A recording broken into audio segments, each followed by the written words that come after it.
which elections are taking place, and who are the people who are on that ballot. Mr. Speaker, I support that recommendations very much. Mr. Speaker, there is a recommendation on the impeachment of governors. And Mr. Speaker, if you look at this report, not much has been said, and a lot has been said on other issues, but a lot has been left in terms of what we need to do when governors misbehave. In fact, the recommendation is that the committee recommends that Parliament should fast-track enactment of a legislation to give a comprehensive guide to the impeachment process. Mr. Speaker, I wish the report had gone further. Mr. Speaker, the Senate Senate Public Accounts Committee needed to be given powers, Mr. Speaker. And administrative and security agents needed to be given power, Mr. Speaker. That governors who have misappropriated funds, even when we find them guilty, it takes forever, Mr. Speaker, for any action to be taken against them. Mr. Speaker, we should have given powers to the committees to order, at least on the spot, that the governor should go and write a statement about missing billions. Mr. Speaker, these people come before us, they give explanations, we give them time, they go back, they come back, they go back, they come back. Investigative authorities are not giving priorities, Mr. Speaker. In fact, when issues are happening in the counties, Mr. Speaker, you see that it is just the small fish who are given that authority, Mr. Speaker, who are given punishment. And then the rest are left. The governors, who are the people who are the instigators of all these misbehaviors financially, are left to walk. Mr. Speaker, we have billionaires who are serving governors, who are former governors, Mr. Speaker, and you can't explain their wealth. Mr. Speaker, we should have given a lot of thought on this one. This small mention of what governors do, it meant that some of our colleagues there did not really push what needed to be done. Mr. Speaker, we have seen governors now, even when we started just to do administratively oversight work in our counties, they have come up all in arms. When Mungatana is here passing legislation for Tana River County, they are clapping and they are enjoying and they are saying you are doing a good job. When I come and I say you are stealing the money, they arrange demonstrations. They say you are a bad man. They say you are not supporting the governor. They even bring tribal issues. Mr. Speaker, we want to state it from the floor of this House that we will not stop. We will continue. And this oversight fund that has been put as entrenched in this.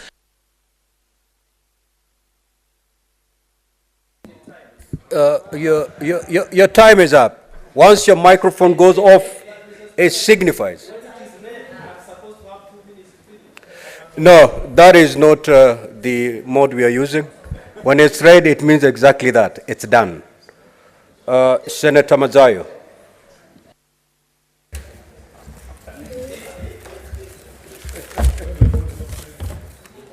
Asante Bwana Spika. Bwana Spika, kwanza nataka tutoe kongole kwa kamati hii ya kitaifa kati ya mazungumzo yaliyofanyika kwa pande mbili zote za upinzani na wale waliokuwa katika tarafa ya serikali. Bwana Kongole, Bwana Spika, ripoti hii ni maoni baadhi ya Wakenya na Wakenya wengi waliweza kuichangia. Tunaona kwamba si kazi rahisi.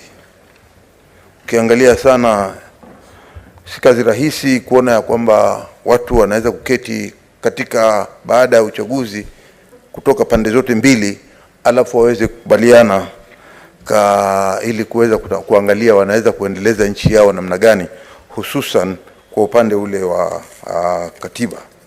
Bwana Spika, la umuhimu sana ambalo lilikuwa tumeliona limewekwa kipaumbele, nataka kusema kwamba ni ule uhamiaji wa wanasiasa kuzembea ama kutoka katika vyama vyao na kwenda katika vile vyama vingine. Bwana Spika, hili ni jambo ambalo limekuwa litendeka sana katika taarifa ya siasa. Wanasiasa wanakimbilia vyama fulani, wanaingia, alafu baadaye wanaondoka, wanaenda vyama vingine. Bwana Spika, hii mazungumzo haya na makubaliano haya ni ya muhimu sana, na kwamba ni vyema kwamba tulikubaliana ama Wakenya waliweza kukubaliana kwamba hii iwe mojawapo ya zile sheria ambazo ukihama tu kile chama ambacho kilikuchagua, basi wewe utapoteza kiti chako cha wale wananchi waliokuchagulia na kukupeleka kule bunge. Nafikiria hili lilikuwa ni jambo muhimu sana, na ilikuwa ni muhimu sana pia liingie ndani ya katiba ili kuweza kuzuia wale wazembe wa siasa. Bwana Spika, cha muhimu pia Bwana Spika ni kwamba tuliona ya kwamba katika hili bunge la Senate, katika yale mazungumzo yaliyokuwa, ni kwamba sheria iweze kuangaliwa vizuri na kuweza kuweka nyumba ya Senate kama nyumba ya juu zaidi, kuona ya kwamba wanaweza kuketi pale ndani kwa kama miaka 7, na hiyo nafikiria itaweza kuleta mwamko mpya, kwa sababu yale vile kazi zao wanazofanya maseneta ni kwamba wao wanaangalia katika ile county yake huwa yuko na constituency nyingi na kazi zake huwa nyingi zaidi. Kwa hiyo ukipewa kama miaka 7 pia nafikiria ndio sawa, kwa sababu ukubwa wa ile county yako unaweza kuenda na hatimaye ukaweza kufikia kila mahali. Mimi nasema hivyo kwa sababu niko na experience. Kwa ile miaka 5 ya kwanza ni uongo na ni kujidanganya kwamba utakwenda kila mahali wewe kama senator ili uweze kupatikana kule. Kawaida huwa unaweza kwenda ukafika mahali na utaona kwingine unapeleka pengine zile picha zako za campaign peke yake, ukisema kwamba kule huwezi kufika kwa sababu county zinakuwa ni kubwa zaidi. Kwa hiyo nafikiria wakipewa hii miaka 7, alafu pengine unaweza tena ukaruhusiwa tena kwamba unaweza kurudi tena ukasimama tena, nafikiria itakuwa ni jambo zuri, kwa sababu ya zile kazi wanazofanya ziko na tofauti tukulinganisha na wale ambao wanachaguliwa kama wawakilishi wa kitaifa na mawakilishi wa county. Kwa hiyo mimi naona ni jambo zuri kuona ya kwamba hivi sasa masenators wanaweza kupewa nafasi ya kuweza kufanya kazi yao ndani ya bunge kwa miaka 7. La mwisho, Bwana Spika, tunaona kwamba pia vile vile katika mazungumzo haya yaliweza kuibua kutoa siku 14 zile ambazo watu wanaweza kwenda kotini, hususan tukiona ya kwamba mara nyingi ni watu wa upinzani sisi tumekuwa tukienda kotini tukitaka haki zetu kwa sababu tumeibiwa kura. Naona siku 14 zile ambazo mawakili wanapewa nafasi ya kuweza kutayarisha makaratasi yao, baadhi kuyapeleka ndani ya koti na pia kesi kusikizwa. Katika hiyo muda uliopewa, mimi kwa maoni yangu nikiwa kama mmoja wa wale watu walikuwa wanaketi kusikiza kesi za watu, naona ya kwamba siku 14 ni ukweli kabisa kwamba ni kidogo.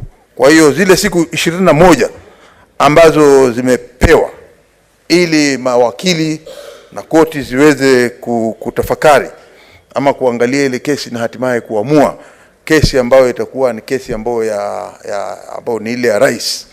Kwa Kwa hiyo tumeona kwamba hii itakuwa ni vyema zaidi. Na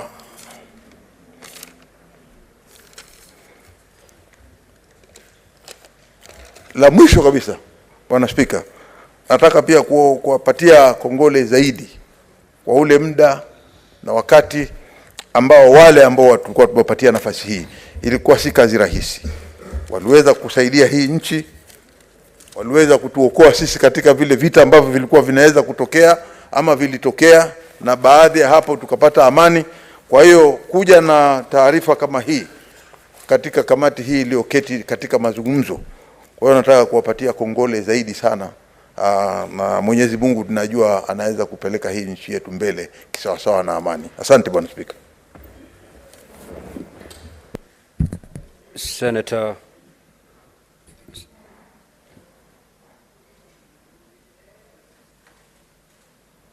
Roba.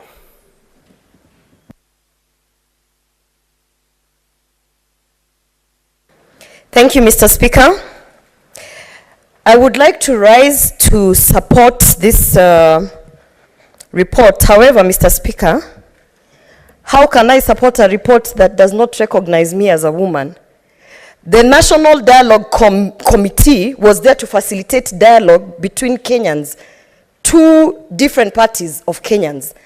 Are we trying to say that each and every single matter that touches on representation and empowerment of women, which is in this report, we are being told go back, sit, drink tea, and then come back?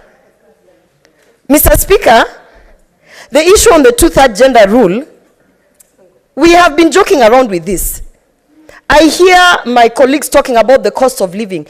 Is it only men who are affected by the cost of living? When we had demonstrations in the streets, when ODM went to the streets and said we are going to demonstrate until we have a national dialogue between whoever needs to talk, was ODM telling us that that dialogue was only for men? Because on the issues that touch on women, they have chosen these committee members who maybe might have worked very hard. I don't know. Because for me, I cannot read anything else, Mr. Speaker, when the first thing that is highlighted is that on the issue of the two-third gender rule, we are not going to discuss it. They should go and then we come back. Order, Senator Sifuna. So, Mr. Speaker, pursuant to Standing Order 105 on responsibility for statements of fact, it is not fact that it is ODM that went to the streets. Kenyans went to the streets to demand this dialogue. Number two, we are debating a report of a bipartisan process. Bipartisan, I don't know how I can say it in Ekegusi. Bipartisan means the team that sat to discuss and come up with the report was not only composed of members of ODM. In fact, other than Senator Okongo Mogeni, there was no other member of ODM on that committee. It was a bipartisan committee that had members of Azimio and members of Kenya Kwanza. Most importantly, your colleagues seated on your side. So when you speak to this report, please understand that it is a product of bipartisanship. I have said, or we have said, the things we proposed, the things we got, the things we did not get. What you should be telling us, what did your representatives on the committee submit in respect of the women issues you want that you did not get? Please spare us. Proceed. Mr. Speaker, Senator Sifuna is trying to teach me English and he does not know that I scored very highly. Bipartisan, Mr. Speaker, bipartisan, Mr. Speaker, I am here representing women. And I am trying to tell my fellow colleagues that this report does not reflect on the inclusion of women in each and every conversation. So if he's talking about political bipartisan... Senator Sifuna, you're things, out of order, please. Mr. Speaker, protect me and my time. If he wants to talk about political bipartisan things, we are standing here representing women. How can I endorse a report, Mr. Speaker, that clearly outlines whether by both ODM or Kenya Kwanza? We are debating on the report, Mr. Speaker. I am giving my views on the report and whether I would like to support it or not. And I am saying that I do not support this report because I cannot ignore the fact that on all the matters that women of Kenya, the same women who went out to the streets, those Kenyan women went out and said they want to be represented. Mr. Speaker, we are being told in this report that, okay, go and sit for an extra 6 months, and then you will come back, and maybe at that point, we will include the legislative proposals, which, by the way, Mr. Speaker, because I have read that report, they already have the answers on how to implement the 2/3 gender rule. As a matter of fact, in this report, they have pointed out that there is option A, where we can do ABCD, and there is option B, where we can do ABCD. However, we are sending you women to go and sit for another 6 months so that you can discuss and then come with a separate report to bring to Parliament. Why, Mr. Speaker? When we have an opportunity, women have been put on the table on this National Dialogue Committee. Why would you remove us and our issues and tell us go back and come back with a separate report? Because that is what the recommendations of the NADCO report are stating, Mr. Speaker. So therefore, I would love to support all the things that have been put in there. However, Mr. Speaker, I recognize the fact that I am in this Senate and in this Parliament because I have been nominated to represent women. And this report does not reflect on the same, Mr. Speaker. So I would like to say that unless you're trying to tell us, Senator Sifuna, that women are not part of the cost of living, unless you're trying to tell us, fellow colleagues, that women are not affected by all these other issues, including the political party issues, the IEBC issues, I cannot support or endorse a report that actually sets us aside and tells us, go and drink tea, then come back with your own report on how we are going to implement the 2/3 gender rule. Mr. Speaker, I would like to say that this report, Mr. Speaker, for it to make sense to us women, and bipartisan women, both from the Kenya Kwanza and ODM, this report must state that these two options are the options that should be considered and should be put in the legislative agenda so that we can move forward. But do not send us out there to drink tea and tell us to come with a separate report. No, I do not, and I will never, until you allow us to sit on the table. We will bring our table, or we will say no to whatever it is that you want us to implement, Mr. Speaker. So therefore, I don't support. Senator Mazayo. Sorry, Senator Enoch. Remove your name from the dashboard, Senator Mazayo. You've already had a chance to speak. Thank you. Thank you, Mr. Speaker. Mr. Speaker, Senator Sifuna is whispering things behind me. I will try to do what he's telling me to do. Mr. Speaker, from the onset, I do support this report. I appreciate the passion with which Senator Oroba is opposing the report. But that's what she believes in. The Speaker, I've just arrived from the great county of Nakuru, and while in Naivasha town, where I had the opportunity to meet traders, they said when you get to the Senate, one of the things that you have to do is to make sure that you firmly deal with the issue of cost of living, because to them, it is still a problem, it is still a challenge, and this is not specific to the people of Naivasha, it is a situation that applies in every corner of this country. The Speaker, I do appreciate that this report scratched the surface on the matter of discussions around the issue of the cost of living. And it shall be remembered, Mr. Speaker, that the cost of living was top on our agenda as Azimio in pushing this government to the table. In fact, all other things, all other discussions to us was secondary to the initial discussion around the cost of living. I take note, Mr. Speaker, that in this report, there is near consensus that the deal on cash transfers be enhanced so that those who qualify for this allocation get more than the 2,000 shillings that they are getting.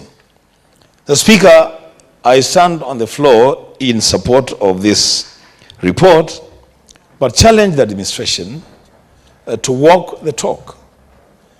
Then the Speaker, looking at the cost of living in this country, the value of our shilling, and what a poor person in the villages, in the cities can do with 2,000 shillings a month, Mr. Speaker.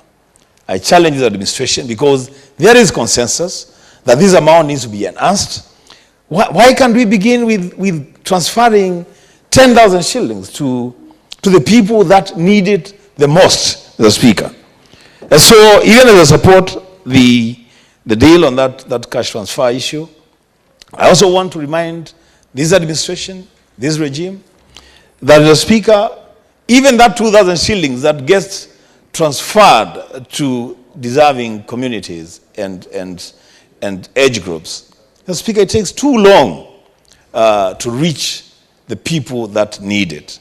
The Speaker, the cash transfers should be done timely so that our people can begin to appropriate the benefits of that arrangement, and it should be enhanced from 2,000 shillings to at least 10,000 shillings. The Speaker, this administration again, on this matter of taking care of our people, the Speaker, to be remembered that I personally brought a matter on the floor of the Senate on the issue of stipend or one-off payment to former councillors.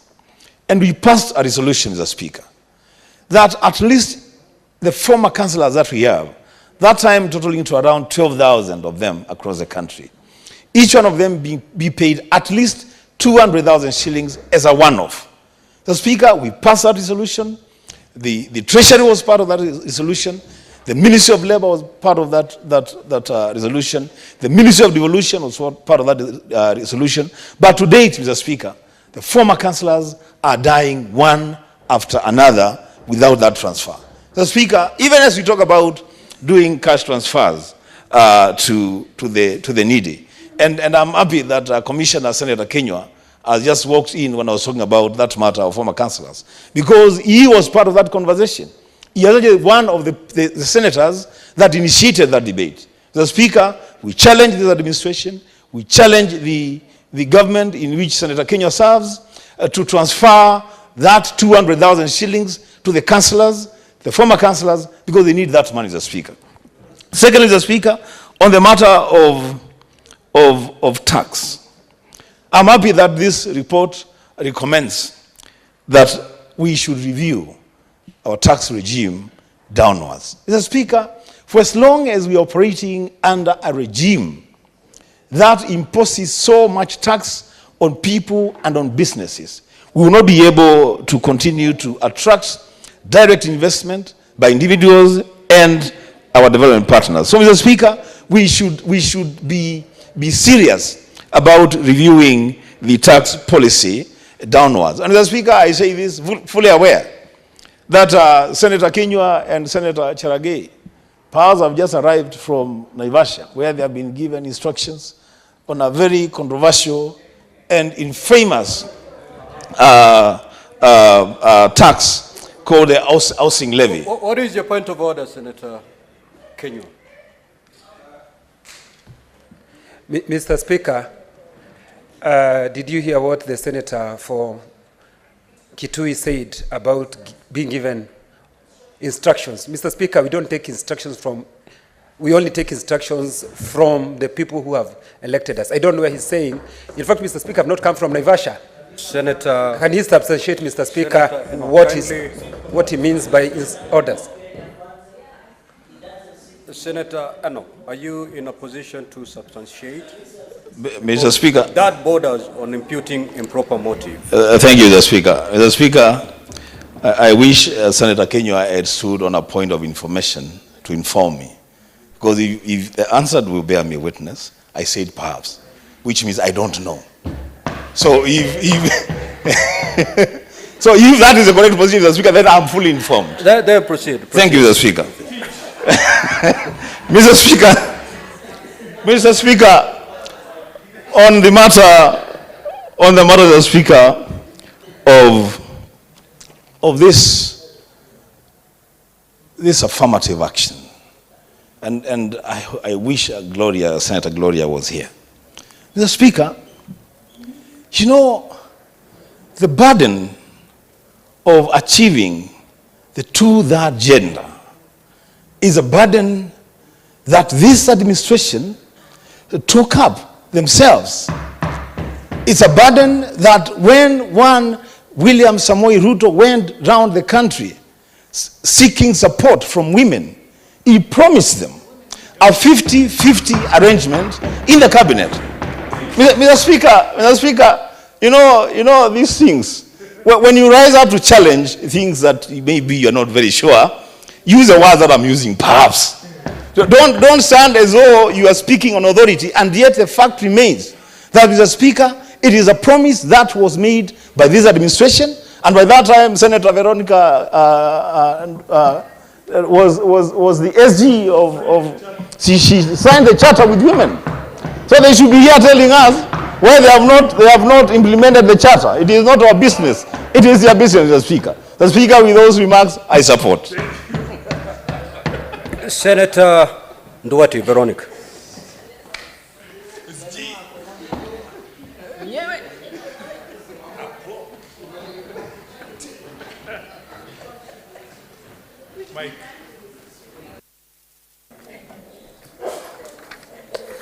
Thank you, Mr. Speaker, for the opportunity to contribute to this important debate.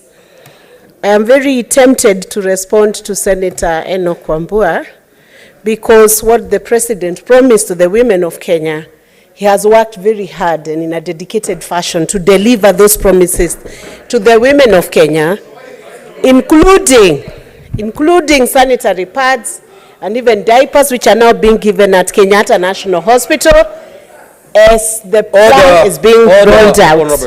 Senator Sifuna, I'm watching you keenly. Proceed. Honorable Speaker, I hope Senator Sifuna, together with Senator Karen, will allow me to contribute to this debate without interruptions. Mr. Speaker, the establishment of NADCO committee was a step in the right direction. And this process will go down in history as one of the greatest steps that has been taken by the President together with the leader of Azimio coalition in setting a structure for resolving electoral disputes that apparently seemed to have been spilling towards the wrong direction, Mr. Speaker. I commend both leaders for that step that they took, and it has positioned Kenya as a nation where a country can conduct elections, resolve the disputes, move on, and deal with the issues that arise from any electoral process. So, Mr. Speaker, this conversation that was begun by NADCO is a conversation that should not end now. It should be a continuous conversation insofar as citizens have to deal with one another, have to deal with governance issues.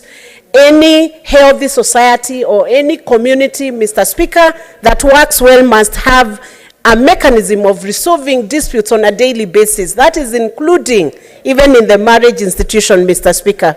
So I join my colleagues in congratulating the teams that burnt the midnight oil to ensure that we have a report of the dialogue that was set.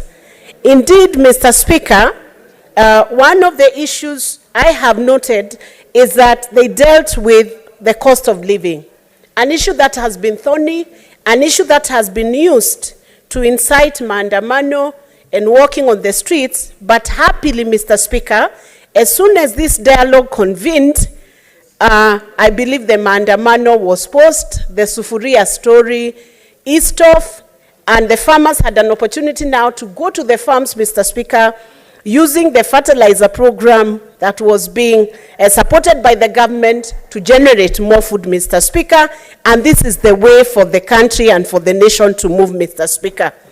One of the things I have noted, Mr. Speaker, is that on the issue of the judiciary, there were recommendations that were done, that the JSC would then now make legislative proposals on how judges would be disciplined, Mr. Speaker. As we look at the implementation of this report, Mr. Speaker, I believe one of the proposals that has been put in this report, that the principals would consider setting another committee, I don't know whether it will be called NADCO committee or NADCO phase 2, to ensure that the recommendations that are set in this report are implemented to the fullest, Mr. Speaker, so that when public resource is utilized in a process, then the public can get the benefit of the process that has been done, Mr. Speaker. Obviously, to join my colleagues who have put a reservation on the issue of women having been left out, it was shocking to see that the issue of two-third gender rule could have been sent outside the process of this report, Mr. Speaker, and I would urge the leadership of this House, having understood how important it is to take care of over 50% of the population in Kenya, to find an avenue, Mr. Speaker, when the amendments are being proposed, to find an avenue, Mr. Speaker, to reintroduce that very important issue. Because, Mr. Speaker, if we strictly look at Parliament the way it's constituted today, I am sure if there was another finding from the court, we will be in the same position where Justice Maraga left us when he made a finding that Parliament, without the numbers, the two-third gender principle being observed, was not constitutional or was not properly constituted, Mr. Speaker. So I know in their wisdom, Mr. Speaker, the leadership of this House and the National Assembly will find a way of bringing back that very important issue that cannot be relegated to the periphery, Mr. Speaker, because we are now staring at an opportunity of having a bipartisan approach to amendment of the Constitution, Mr. Speaker, so it will be less acrimonious, it will be more fruitful, it will be more objective, using this platform, Mr. Speaker, to deal with certain gaps that are in our Constitution and which have been difficult to address because of the contestations that arise every time a constitutional amendment is mentioned, Mr. Speaker. So I would stand, Mr. Speaker, one, to support this report, to commend the team that has dealt with it, and to urge the team to bring back the issue of women. Mr. Speaker, we have a lot of our daughters, a lot of our sisters who are in school right now, women who are going through all manner of training, instruction, and who are equally very qualified to serve in many, many of these offices, Mr. Speaker, both in the public and the private sector. And we would be sending a very wrong message to show women that we have excluded them from the conversation that is so important for our nation, and to show women that we have not adequately catered for their need to be included and their need to be mainstreamed within the main processes of our nation, Mr. Speaker.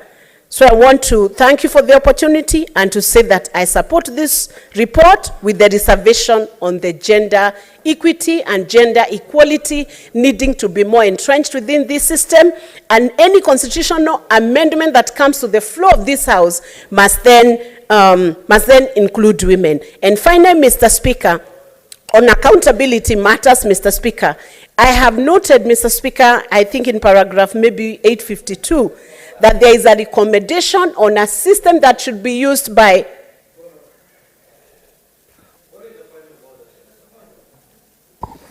Honorable Speaker, I don't know whether the Senator Veronica is in order to mislead this House and the public that this committee, the NADCOM committee, decided to exclude women. It is women who decided to remove the process from NADCOM and start something else under Ministry of Gender. Order, Senator Gloria. Honorable Speaker, they should tell us if this... Order, Senator Mandago. If you have any information, can you rise on a point of information? Yes. But not on a point of order. Proceed, Senator Veronica. Mr. Speaker, I can assure you he has not offered any information, but Mr. Speaker, what we are saying is that the recommendation done by NADCO has fallen short of the expectation of the women in this country, and it needs to be beefed up, and our reservation should be addressed when the constitutional amendments are presented to this House. Mr. Speaker, on paragraph 852, there is a proposal for better utilization, Mr. Speaker, of the county resources by putting in place a digitization of requisitions and approvals of withdrawals from county revenue. Such simple recommendations should be effected without any delay, Mr. Speaker, knowing how much resources are being wasted in the counties, Mr. Speaker, such that if counties were more prudent in management of their resources, Mr. Speaker, we would not be screaming, Kenyans would not be screaming about cost of living every day, because at the county we would have better services, Mr. Speaker, agriculture would be supported better, and it is important that the recommendation in paragraph 852 be employed so that we have better utilization of the resources, Mr. Speaker. I thank you. Senator Oburu.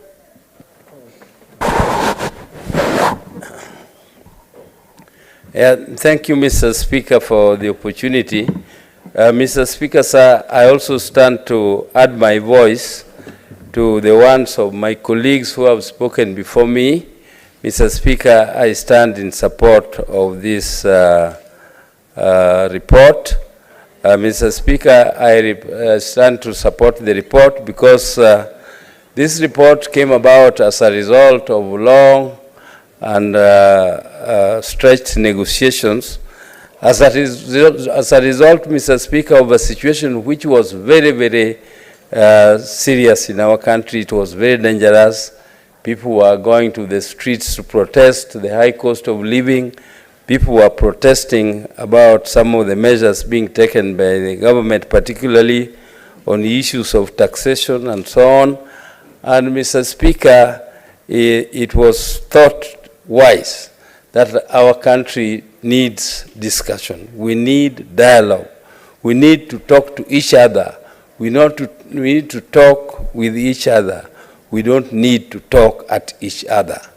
Mr. Speaker, it was because of this that it was decided that both sides of the divide sit down and discuss and come to some agreement, even if it is not 100%.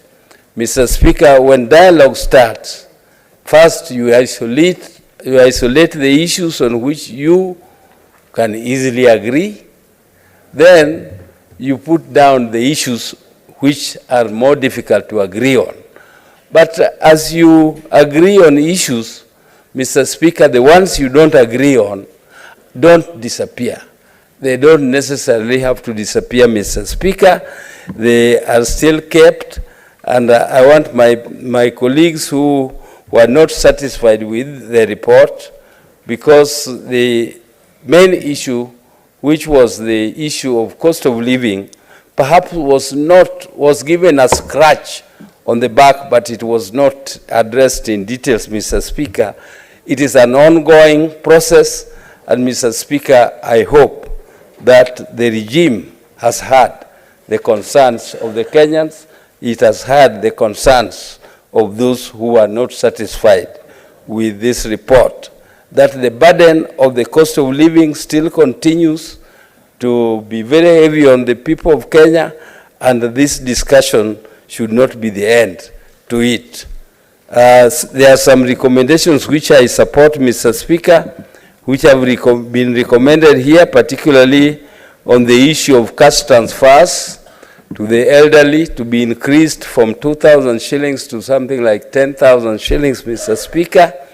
I belong to that lot of the elderly, Mr. Speaker, and I hope, Madam Speaker, when I retire from this Senate, I will also be a beneficiary of that fund. But, Mr. Speaker, that is on a light note, Madam Speaker. Madam Speaker, the issues which have been addressed in this report, which is a very, very big report, I am not able to read the whole of it. It is more than 500 pages, Madam Speaker, and the period, it was just tabled the other day. I don't think even the fastest reader would have been able to go through each and every clause there. But, Madam Speaker, the issues being touched are very weighty. When you look at the issues of electoral justice, Madam Speaker, some of the people who have not participated in an electoral injustice will not know how weighty it is to address the issues of electoral justice. Madam Speaker, I can tell you in 2007, when I was together with the current president, our president, Madam Speaker, we could see us losing on TV. The TV was showing that we are winning. Our candidate is 1 million shillings and only 2 stations still remaining. We started jumping up, Madam Speaker, that we have already won. The election is over. But, Madam Speaker, little did we know that there could be, there was just 2 stations. They're catching up, and within 5 minutes, the whole result had been turned, Madam Speaker.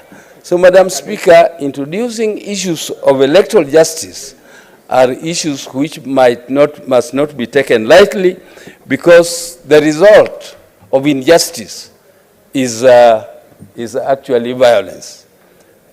Madam Speaker, there can be no peace without justice.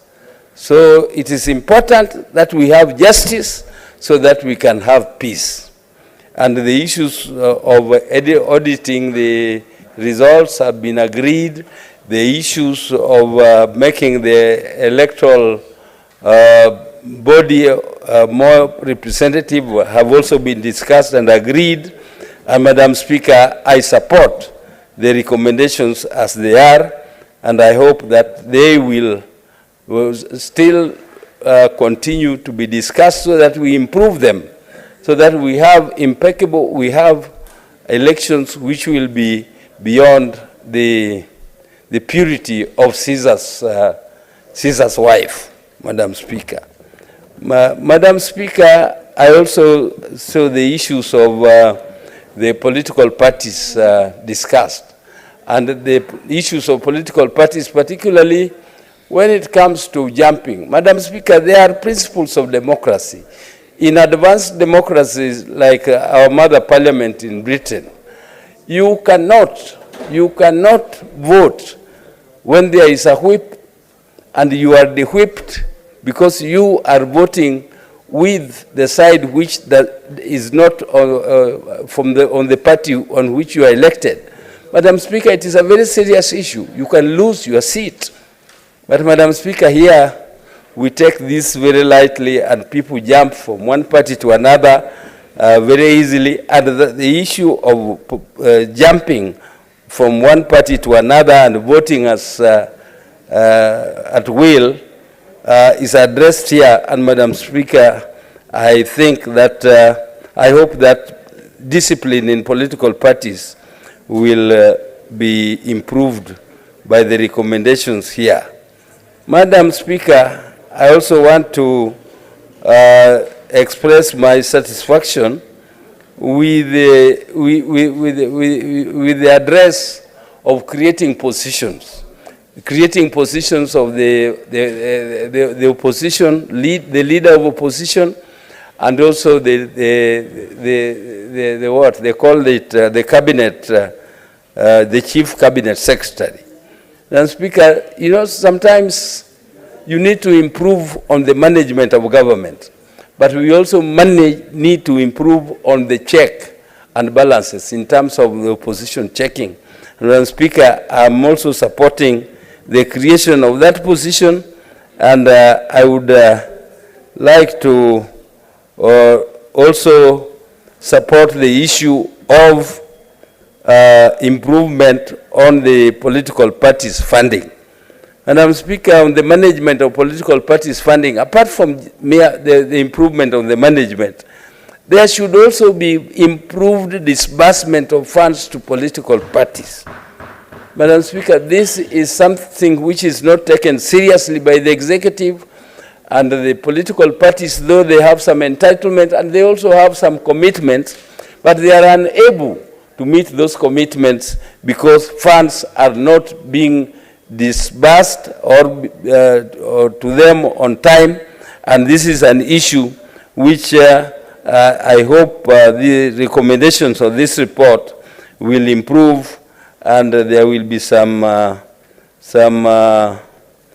done to it. One of gender, I have heard women very, very bitter about the issue of gender. This issue of gender is a very sensitive issue, but it's something which has been with us. It has been with us since I joined Parliament in 1994. There's a time when if you mentioned gender, in 1994 people would just scorn at you and look at you, but now we have come a long way. And there is just a small thing remaining, just to achieve this thing of 2/3 gender. I hope that we would do something. Personally, I'm very frustrated that we have not been able to achieve this 2/3 gender. Sometimes we get so frustrated. When I was in the National Assembly, when it comes to voting on this 2/3 gender, you see men walking out one by one, until you just find a few of us remaining to vote with the ladies. And others are.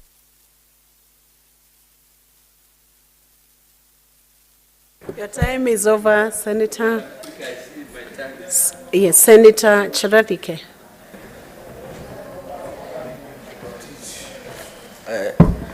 Thank you, Madam Speaker. Thank you, Madam Speaker, for this opportunity. What is your point of order? Because he has not even submitted anything.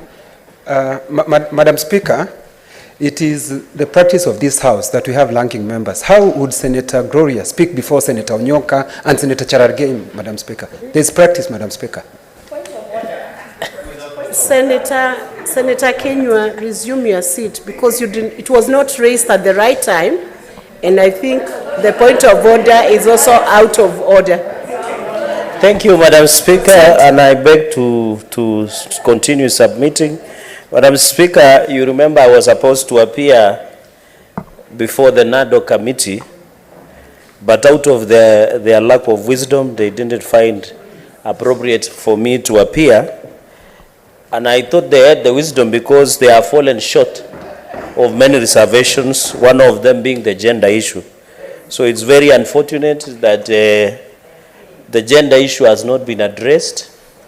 I hope we are not playing public relation exercise with the women of this country. We must take the gender issue with the seriousness it deserves.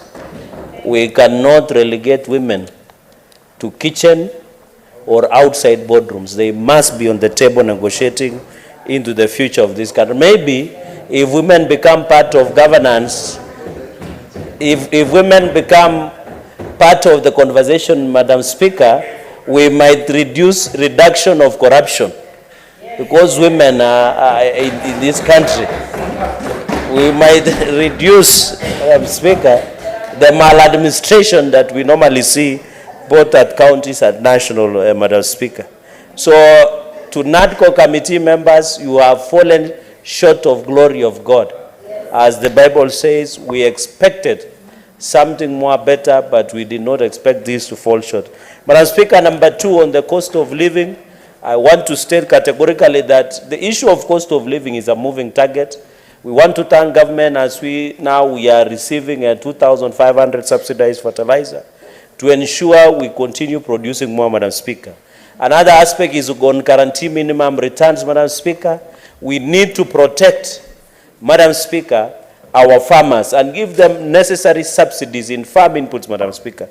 I have a group of farmers who do tea, and they open a factory near Camarine, Madam Speaker. They paid a lot of millions of shillings on VAT to develop and establish their tea factory, Madam Speaker. Going into the future, we are seeing tea clat. At the moment, there is at Mombasa tea. I know where Senator Onyonga comes from. There is what we call tea clat because there is so much tea. But when you go to Nairobi, Mombasa, because of direct sales and also direct auction, Madam Speaker, it's becoming a challenge. And my proposal, which I expected NADCO to capture, is to do value addition on our products and produce. When we have milk clat, when we have dengu clat, when we have tea clat, most of these excesses of farm produce and products, even potatoes from Nyandarua, Madam Speaker, and you have heard there is a song that was sung that waru is a commercial product, Madam Speaker, to borrow that word of Nyandarua. We need, Madam Speaker, to do value addition. The only way to stop more imports into this country is do value addition to ensure that when times comes on. So on the issue of agriculture, as farmers, we expected a lot of challenges because in sugar sector we are facing a lot of challenges because nucleus of Tindret and Masab, Madam Speaker, we have a lot of sugar, but we don't have the necessary support. But we need that to be fixed, Madam Speaker. On the issue of tea sector, the reforms are ongoing, Madam Speaker. But I wanted the NADCO to provide a way out, Madam Speaker. We need to make farming attractive. Madam Speaker, according to statistics, the average farmer is around 60 years. So where is the future of farming? And we need food security in this country, which means we must make farming attractive by providing necessary support. Number 3, Madam Speaker, on the issue of the NADCO became selfish because it addressed only the agenda of Senate and National Assembly. What happened to World Development Fund, Madam Speaker? What do we do with the MCS? We devolve billions and billions of shillings to Vihiga County. But does the MCS have capacity to oversight the governor of Vihiga or even Nandi, Madam Speaker? Where did World Development Fund go? Have we pushed? I know the president has signed financial autonomy of county assemblies, Madam Speaker. But what about the welfare? Madam Speaker, in the principle of SRC, governors are earning over 1 million, but MCS are earning 80,000. How can they oversight when they don't have that capacity, Madam Speaker? So on the issue of members of county assembly, the MCAs, we must give them the necessary capacity. Looking at their welfare, looking at what development fund, Madam Speaker, we should not be selfish, Madam Speaker. And I think it is very important, Madam Speaker. So on the MCAs, and we also give them the necessary support and capacity, Madam Speaker. Number 4 is on the issue of party hopping. Madam Speaker, we should be careful. I know Article 91 of the Constitution. We should be careful so that we don't eat into the political freedom of association. You know, the issue of party hopping is a very serious issue, but we should not misinterpret to curtail and prevent the growth of democracy in this country, Madam Speaker. You have been a Secretary General of a ruling party before, Madam Speaker. And if we say you cannot see Cherargei sitting with Onyonga because somebody somewhere will say they have ditched their coalitions, but we are threatening the growth, expansion, nourishment of democracy in our country, Madam Speaker. So on the issue of party hopping, we must be careful so that we don't prescriptively give a democracy that is guided, Madam Speaker. Madam Speaker, number 5 on the issue of elections and elections, I agree 21 days is important so for allow parties to submit and ensure. So, and by the way, I don't know what these people want to audit about 2022 presidential elections. William Ruto won fair square. Raila Odinga lost. We are looking for a job in him in African Union. So everything is going on as planned, Madam Speaker, and therefore we must agree and push. And I want to ask Senator Wambua, I saw a meeting somewhere on Sunday, that let us push to ensure Raila Odinga becomes the AU chairperson, and then Kalonzo will mutajipanga nae. On the issue of corruption, Madam Speaker, is we need to ensure, Madam Speaker, going into the future. I didn't see anything. You talked about corruption, Madam Speaker, especially in counties. What's your point of order, Senator Enoch? Madam Speaker, you have heard Senator Cherargei more than once making reference to the Azimio coalition leader, the Right Honorable Raila Amolo Odinga, and even went ahead to mention the name of His Excellency Dr. Stephen Kalonzo Musyoka, pretending that he is making reference to a we are looking for a job for him. The Speaker, well, these are out of record. Who is he referring to when he talks of we? Who are we? And where are they looking for this job? Speaker, Madam Speaker, you know, this senator must not be allowed to get away with murder. Thank you, Mr. Speaker. Senator Cherargei, can you substantiate who are we? Madam Speaker, it means we people of goodwill except Uhuru Kenyatta. Madam Speaker, what I wanted in conclusion on the issue of corruption, Madam Speaker, in counties. Cherargei, I think you need to be more careful how you respond to these questions. I am well guided, Madam Speaker. Yes. I'm well guided. Can you give answers that respond to the request for clarification? Okay. Not introduce new names that you need a further substantiation. Okay. Madam Speaker, I guided. So finally on corruption, our counties are choking, Madam Speaker. On the issue of corruption, Madam Speaker, we must agree and ensure on the issue of governance, Madam Speaker. Senators. On the issue of governance, Madam Speaker, I don't know whether senators support corruption or what is happening, Madam Speaker. My time is up, Madam Speaker, and I thank you for this opportunity. Senator can you substantiate the who are we? But my time is up, Madam Speaker. I have given, I'm the one who has directed now as the chair that you give that substantiation before you resume your seat. Madam Speaker, can I be allowed I substantiate tomorrow in the afternoon? Thank you, Madam Speaker. I have not even allowed you, Senator Cheradige. Okay. I'm the one on the chair. Okay. Can you try and substantiate now? I do not think you need tomorrow. Substantiate. Madam Speaker, I thought understanding orders is that I can be given time to look at the answer and review and maybe substantiate. So can you then withdraw that comment? Madam Speaker, as your guidance, Madam Speaker, because I said we, it means so many people, Madam Speaker. Even me and the people of Nandi, we are saying we are wishing Raila well. I didn't know that yes. Resume your seat now. But it's a job. Resume your seat. Senator Richard Onyonka. I have asked him to resume his seat. He has given we as him and the people of Nandi.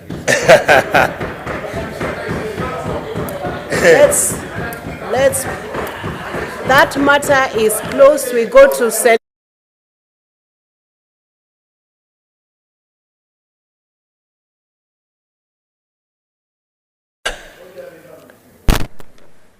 Is your point of order? Mr. Speaker, bunge la Senate ni bunge linaheshimiwa sana.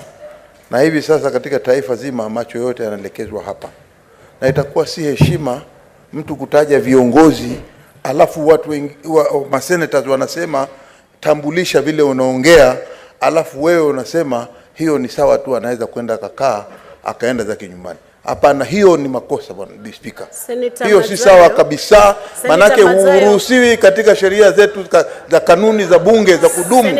Haziruhusu mtu yoyote kutajwa hapa ambaye hayuko ndani ya bunge, ambaye hawezi kujitetea. Speaker, lazima ufafanue sheria kisawasawa. Kanuni za bunge ziko wazi kabisa. Senator Mazayo, I said resume your seat. Sergeant at Arms, Senator Mazayo, you are out of order, and if you do not take... Senator Mazayo, I said resume your seat. Resume your seat. You are out of order, Senator Mazayo, you are out of order. I rule you to be out of order, and you now exit from the rest of the session today.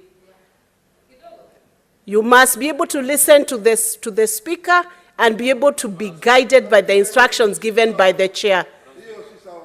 Can you exit from the session today? Exit. Sergeant at Arms.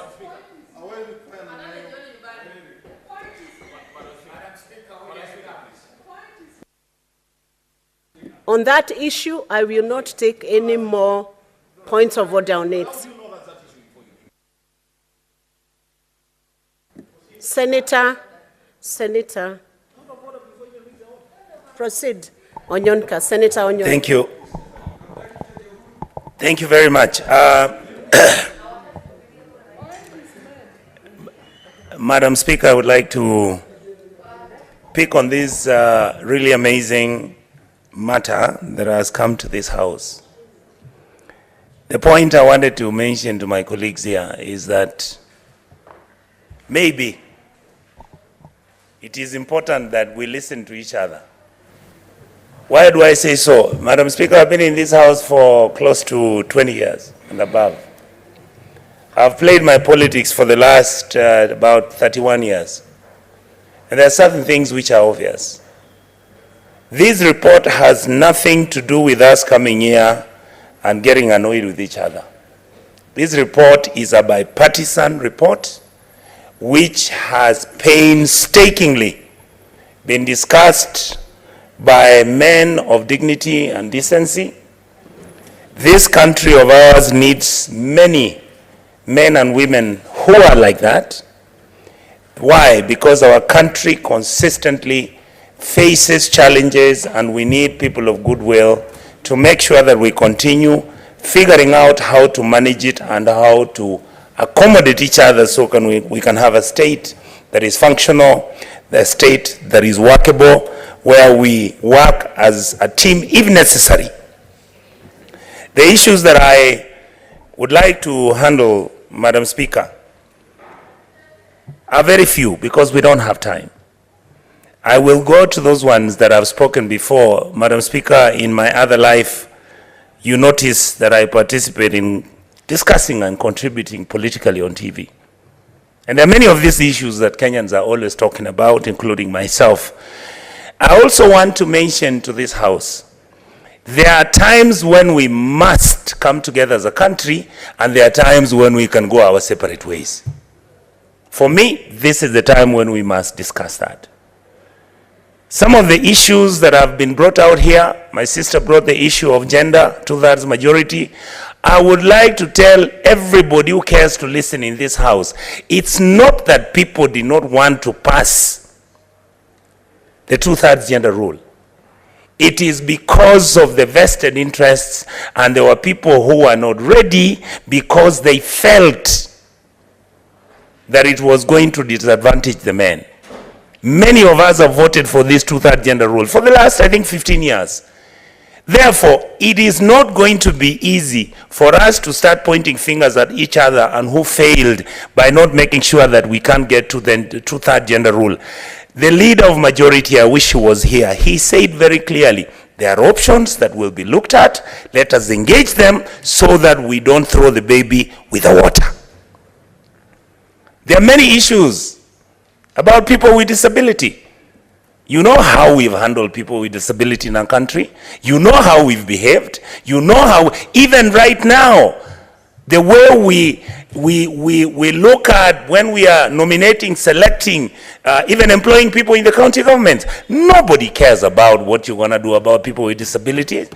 That hasn't stopped many people with disability and those who are not with disability to come out and keep raising this issue.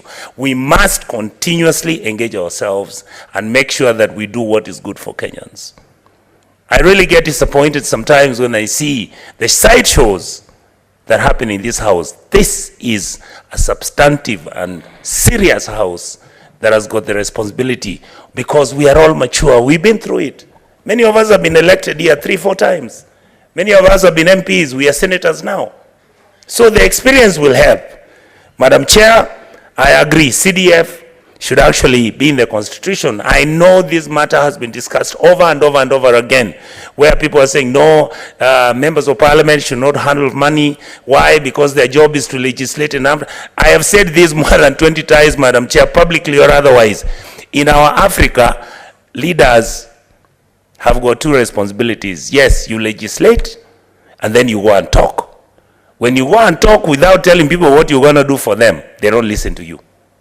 Just makes sense. Forget about the constitutionality, separation of powers. That is how I've looked at it since I became a member of parliament here.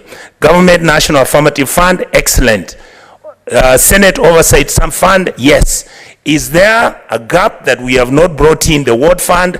We must, and I believe in the amendments, we must interrogate and discuss the relevance of creating the ward fund, making sure that the members of the county assembly have this capacity where they actually are oversighting their own resources which have come from the national government to the county government.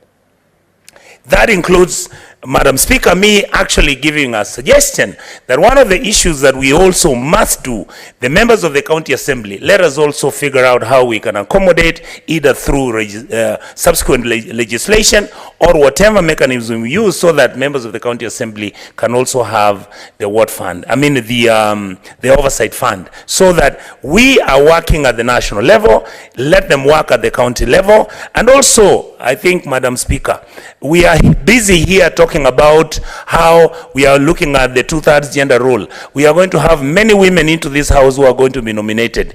Can we also discuss what their job responsibilities are going to do in terms of them giving funds? How do you get those funds? Because Madam Asige here, she's representing people with disability. So are we expecting that she's going to Mombasa, where she has come from, and she just keeps talking about, oh, we can do this, but I've got to Nairobi and look for the national government to give me the funds? No. Let's be sincere and deal with these other issues. The transfer of functions, the issue of, Madam Speaker, because I don't have time, I wish I could have run through all this, but I want to encourage members in this house. I want to say this. There are many, many issues that have not been brought at the table. Can we take what is on the table and make sure we push it? Remember, the Constitution had a challenge. 20% wasn't correct. If it means NADCO is giving us 10%, so be it. Then we now proceed as the other issues that we are going to deal with. Finally, I would like to say, I actually want to thank Honorable Cherargei, my leader, Honorable Kongo Mogeni, my brothers who have been there, Honorable Sifuna, and the rest of the team who have constantly brought out these issues that we need to discuss under this NADCO bipartisan discussions and arrangement which are taking place. It is now that Kenyans want us to discuss and solve the problems which they have. Kenyans don't want us to fight anymore. If you check out here, my colleagues, people are suffering from political fatigue. Kenyans want results, Kenyans want to hear positive things, and Kenyans want to know that we are a house that is going to behave, that is going to look at the interests of the country, and we are the country's last line of defense. I thank the team that participated in this. Mzee Kalonzo Musyoka, I give him all the accolades, because Kenya has been through this before. And it's going to happen again. But when we have secured anything small, let us ring fence it, make sure we bring out good laws. Let us make sure that our people are happy that this house has a role to play. I am so happy and hope that this country would like will to be informed by Senator Enoch? Yes, I have no problem. Thank you, Madam Speaker. I want to inform my big brother, Senator Okongo Mogeni, not Senator Onyonka, that the line that he has taken is the best line that any legislator in this country and anywhere can ever take. But, Madam Speaker, I must add, without a fear of contradiction, that is only going to happen even speakers of both houses are not part of the debate. They're just referees of the debate. You can't have a situation where you want us to push an agenda of clear discussions, pushing the agenda of the common mwananchi forward, and you have a speaker seated on the chair who even anticipates what your point of order will be. That way you will not get anywhere. I thank you, Madam Speaker. Senator Enoch, is that a point of order? Is it a point I was of information? wondering. There was no information offered. Yeah. It's a direct attack on the Speaker's seat. It is wrongly done, Speaker. Proceed, Senator Onyonka. How can that now? Proceed and finish. Madam Speaker, I would like to finish by telling my colleagues that please let us be in a mindset and the general feel that we can sit and discuss this matter as children of the same mother, and that mother is a country called Kenya. Thank you. Honorable Senators, we ought to have integrity in the debate and in the manner in which we debate in this House. It is not correct that you ask for point of information, you're given an opportunity, and what you bring is a totally different thing. It is not correct. So, honorable senators, I would urge you to be guided by the standing orders. If the Speaker gives a direction to close on small issues so that we can proceed on with the debate, you should respect the process and abide by it. So I'll go to Senator. I hope it is not another one like that. Let me not anticipate it. But yes. Madam Speaker, that is exactly the point you was Because making. I don't want us because to argue. Because you do not know why I've asked for clarification. Proceed, Senator Sifuna. Madam Speaker, in my understanding of Standing Order 98, when a member rises, and this is the words of the Standing Order themselves, 98.3, when a member rises on a point of order, the chair must make a decision. It says the Speaker shall either give a decision on the point of order forthwith or announce that the decision is deferred for consideration. Madam Speaker, all we are saying, like for me, I am not clear on whether a decision was taken by the chair on the point of order that precipitated the kicking out of the minority leader. So my clarity is, what was the decision of the chair on the point of order that was raised by Senator Wambua following the things that Senator Cherargei said? And Madam Speaker, please just be patient with us, because yes, we want to know what that ruling was. What was the ruling on the point of order? Because it was not clear from where I was sitting, observing the proceedings, what the point of order decision was. Was the point made, or was the point that Senator Cherargei making, was it substantiated or not? That is the decision we wanted to make, because there are consequences for failure to substantiate, and I've suffered those consequences myself. If the rules of debate are adhered to, Madam Speaker, you will not find people trying to find other ways to inject themselves into a debate, for as long as the rules are followed. So you want to know whether yes. a ruling was rendered? Clarity, what was the decision? Cherargei. Yes, on the point of order. For purposes of clarity, yes, I will give you Thank the you. process that Thank you, Madam Speaker. The point raised, point of clarification was sought. I requested Senator Cherargei to proceed on and clarify. He did not clarify properly. I gave him a second chance. He gave an answer.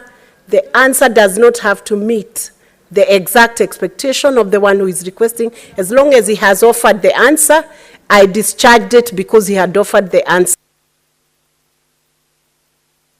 I closed out on that matter.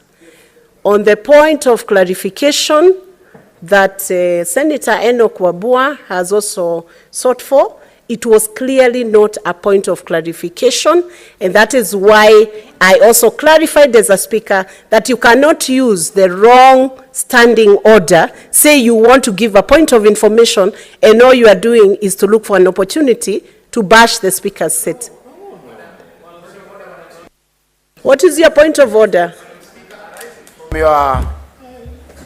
From your ruling or clarification, I invite you to look at Standing Order number 105. 1. A senator shall be responsible for the accuracy of the facts that the senator alleges to be true and may be required to substantiate any facts instantly.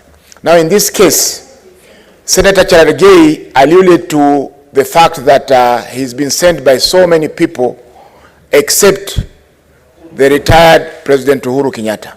Now, is that a statement of fact? And can he substantiate that fact? Senator Mohammed, I close that matter, and I caution Senator Cherargei not to throw in names of people who should not be thrown into that conversation. I will now proceed on. Let us have Senator Cheptumo. I have closed that matter now. Senator Wambua, I have closed that matter. Senator Cheptumo. Thank you, Madam Speaker. Madam Speaker,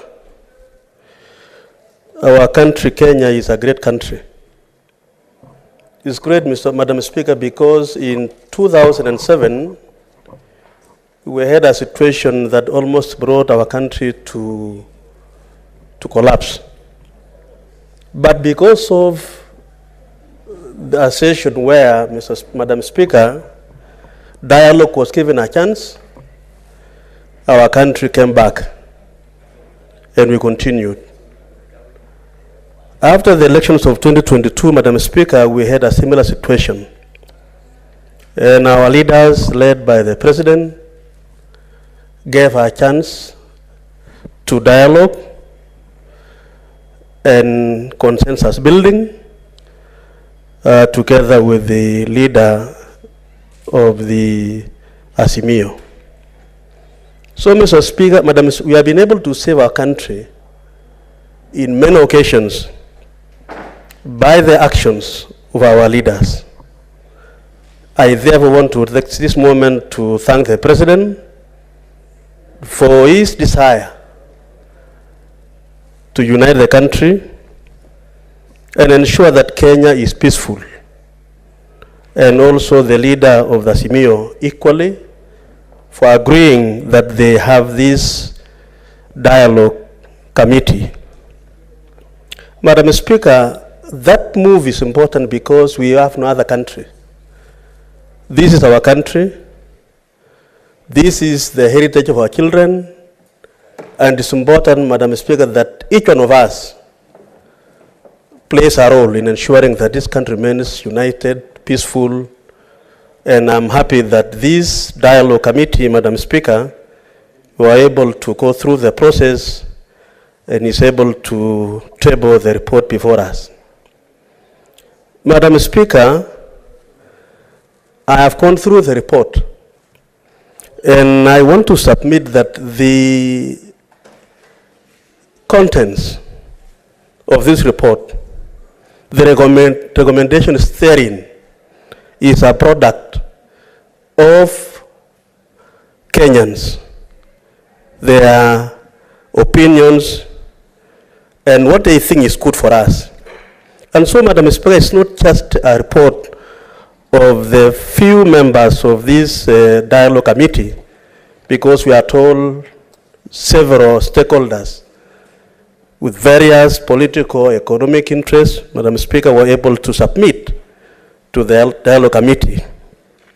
And Madam Speaker, having been in the parliament of 10 parliament during the 2007-2008, during the time of Kofi Annan, I was serving as the Assistant Minister of Justice. And we saw the capacity of our country to hold together again, even when we have issues. And so, Mr. Speaker, it is a great thing for us that now it is before this House. It is before the House of the national leaders, given to us under the Constitution, the sovereign will of the people, so that, Madam Speaker, we add value to this discussion which has been done. Madam Speaker, because of time, allow me just to refer to a few recommendations by the committee. Madam Speaker, devolution is a very critical principle that has brought our country far in terms of development. Recommendation number 852, paragraph 852, talks about allowing the county assemblies, Madam Speaker, to invite the CECs to appear before the House of the county assemblies and be able, Madam Speaker, to answer questions. We enjoyed that privilege, Madam Speaker, today. We were able to amend our standing orders, and today we have ministers appearing before us, part of oversight, part of ensuring that government is answerable to the Kenyan people through the elected leaders. Madam Speaker, I support the recommendation 852 that we should allow the county assemblies to invite the CECs, equivalent of the cabinet secretaries in our situation in Nairobi or the national government. So that, Madam Speaker, then the oversight is enhanced.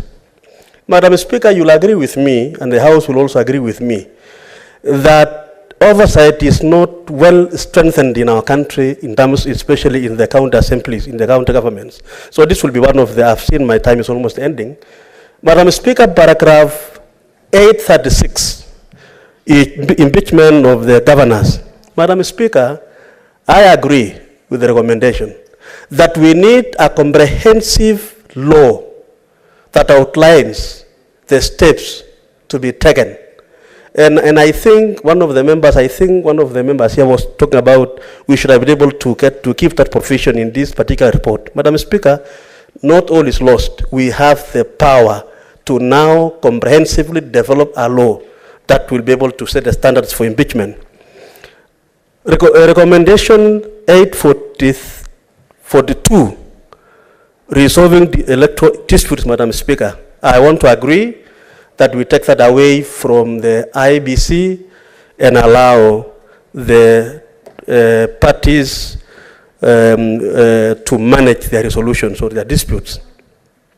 Paragraph 843, Madam Speaker, as I conclude, the entrenchment of the Oversight Fund of the Senate, the CDF, and also the Ward Fund.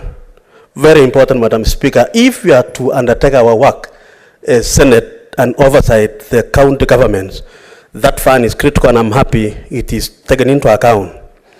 Madam Speaker, paragraph 843, establishment the office of the opposition.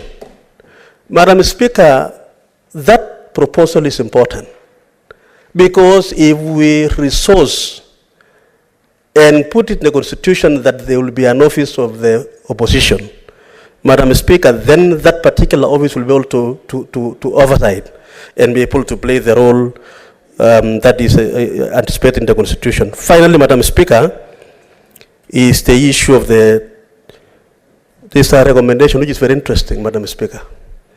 Recommendation 863, where it is recommended that the former commissioners, there will be a discussion as to whether they can be reinstated by withdrawing the court orders and the court case and so on.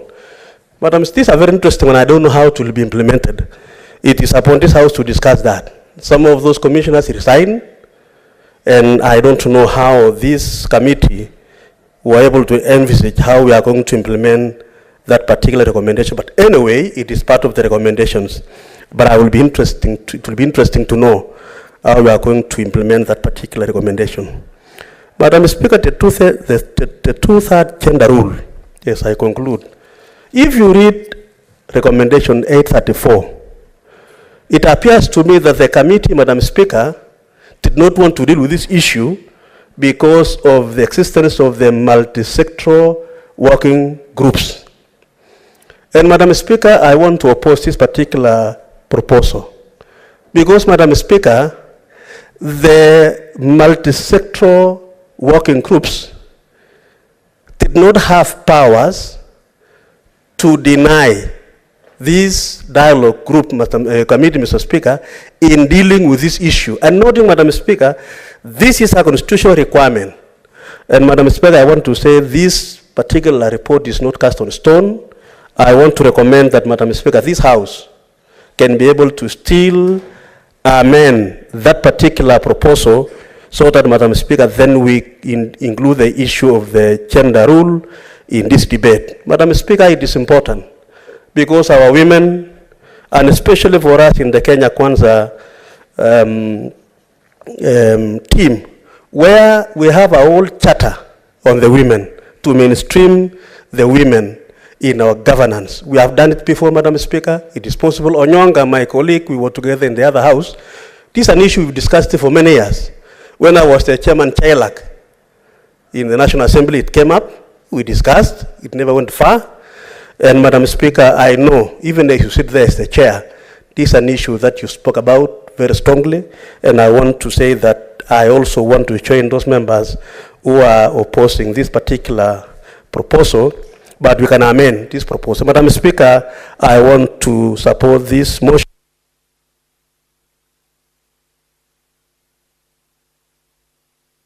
Thank you, Senator. Senator Beatrice Akinyi. Thank you, Madam Speaker, for the opportunity to contribute to the NADCO report. And Madam Speaker, I want to start by saying that the fear of Raila Amolo Odinga lives with Kenyans. And the fear of Raila is real, to the extent, Madam Speaker, that a number of us think When Raila as a Kenyan, as a statesman, shows interest for a post in the AU, a number of us think they are looking for a job for him. I only want to share with the people who are such fears that Raila Odinga will be here for a long time, sometimes longer than the few of them who have those fears. Madam Speaker, I want to support the dialogue process that we are discussing here, and to say that alternative dispute resolution methods are also catered for in the Constitution. And Madam Speaker, it is only statesmen who agree to dialogue. And one such statesman is Raila Amolo Odinga, that was part of the initiation of the dialogue process. He has done it before, he's doing it, and Madam Speaker, we want to appreciate him for that. Madam Speaker, as I support the NADCO report, I want to make reference to the entrenching funds that were extensively discussed in the report. That the Senate Oversight report was discussed and approved, and others, Madam Speaker. But as we did that, and particularly because we are a Senate, and the Senate is primarily looking at the interests and protecting the interests of the counties. Madam Speaker, the issue of the ward fund must be addressed so that MCAs that are overseeing the wards must also have a fund that they are responsible for, that is specified, that is not lumped together as county funds. So, Madam Speaker, I want to emphasize that the ward fund must be looked into. Madam Speaker, the issue of the 2/3 gender rule is so critical. The Supreme Court had pronounced itself on this, and so it is only important that we put it into practice. Madam Speaker, the issue of the 2/3 gender rule is not about women.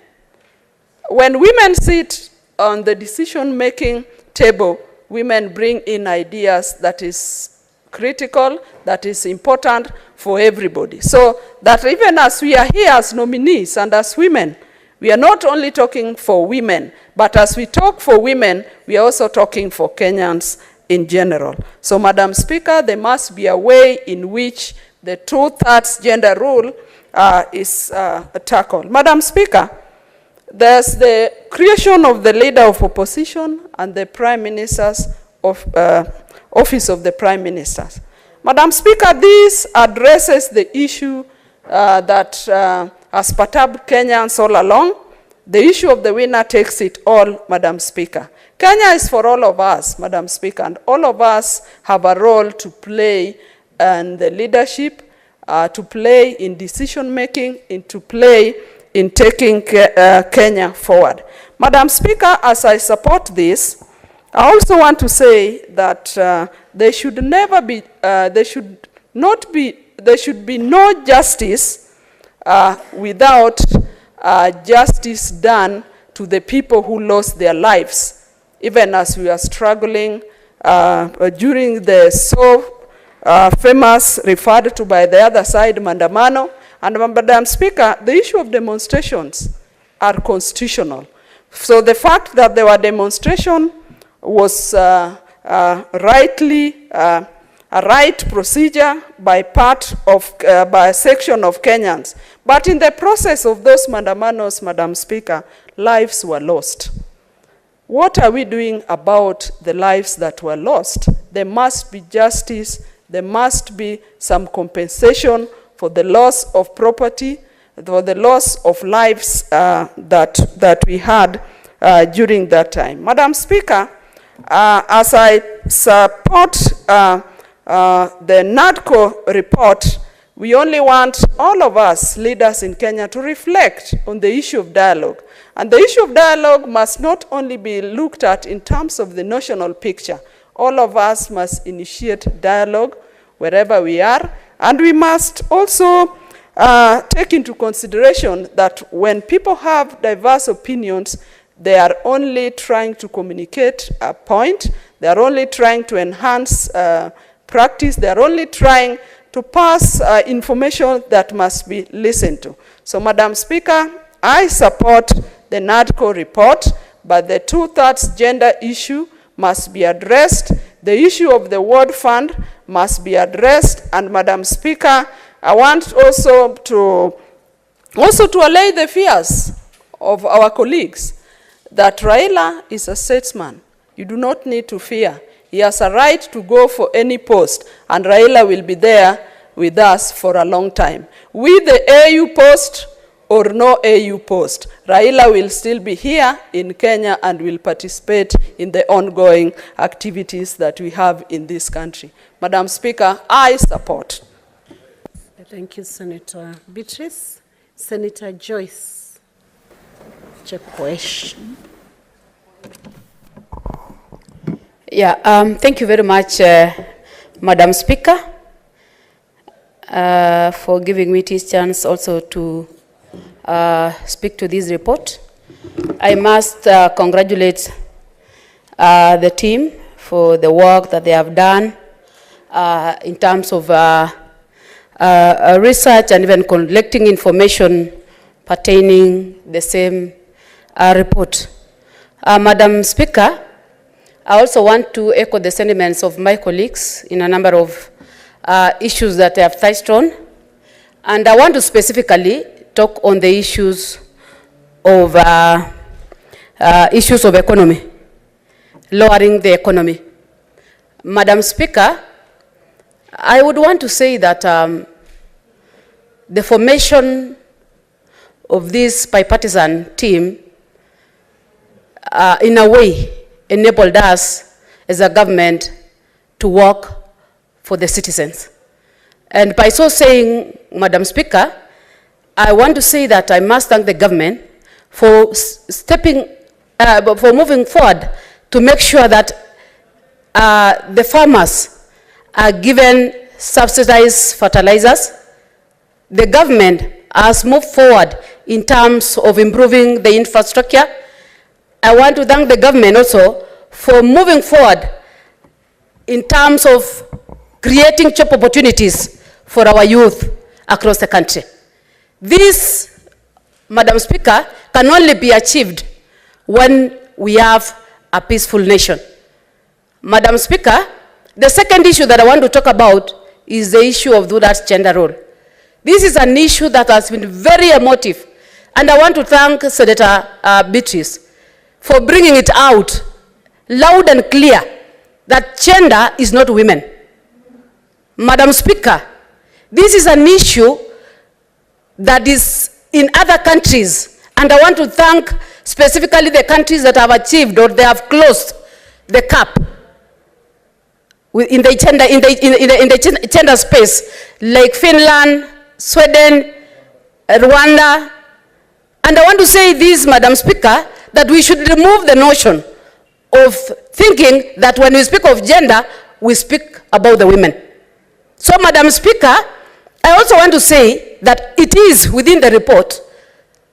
It's only that it has given a loophole to the relevant ministry to make sure that they come out with a formula of addressing this issue.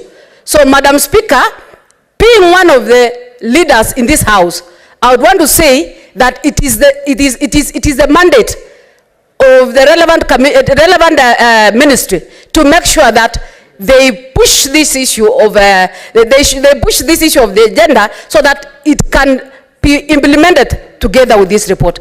Otherwise, Madam Speaker, there are a number of issues that has been raised. They have talked about creation of the Prime Minister's office. They have talked about the issues of political office. They have talked of a number of issues pertaining the issues of formation of the IEPC Commission, and we support all that. Otherwise, Madam Speaker, because I know a number of us are still waiting and the time is far much gone, I want to say I support the report with amendment. Thank you, Madam Speaker.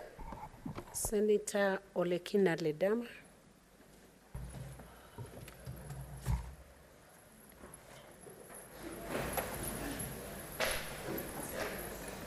Thank you, Madam. Thank you, Madam Speaker. Madam Speaker, I rise to support this report. And as I rise to support this report, I want to remind us, because we are all getting very emotional and sometimes very sensational, that debate serves as a platform for intellectual exchange, constructive dialogue, and the exploration of diverse perspectives on complex issues, such as this. The reason why we're discussing this NADCO report is because of complexity in our thinking. You know, as men, as members of the opposition, as members who forms the government, that is what is leading us into debating this report. You know, as we talk to Kenyans, a lot of people would be asking, what exactly are we debating? And I just want to say that debate now gives us a structure and an engagement way to explore and analyze different viewpoints, leading to a deeper understanding of the topic at hand. The topic at hand, Madam Speaker, is the NADCO report.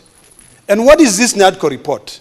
I'd want to disabuse this belief that NADCO report is something which is so bad or so good, it is just part of our day-to-day thinking.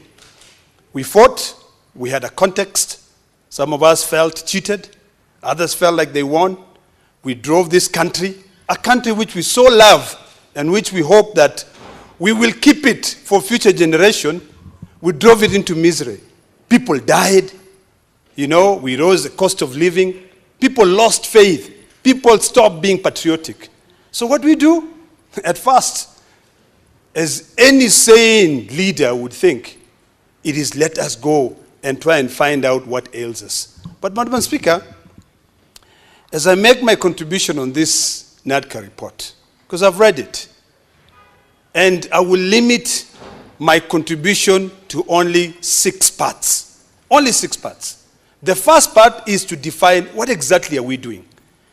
We are passing a motion, or we are discussing a motion to be able to amend the Constitution. Number 1, Madam Speaker. To amend this Constitution to create an office of the leader of opposition. It is not to create an office for Raila Amolo Odinga. It is not to create an office for Kalonzo Musyoka. It is to create a leader of the opposition, so whoever wins, whoever loses, becomes the opposition, and he leads so that he can be able to give an alternative. Madam Speaker, as I support the committee that went and sat there, what is it that I feel that they fail to be able to really understand? The issue number 1, Madam Speaker, is the issue of the 2/3 gender rule. Madam Speaker, I want to reiterate here that gender parity still seems to be unnatural in most people, Madam Speaker. And I want to be honest, and I say that the framers of the Constitution, when they were drafting or promulgating the Constitution of Kenya, they were thinking very clearly when it comes to the issue of gender parity with the county assemblies. And that is why in Article 177, 1B of the Constitution of Kenya, we don't have this beef when it comes to county assemblies.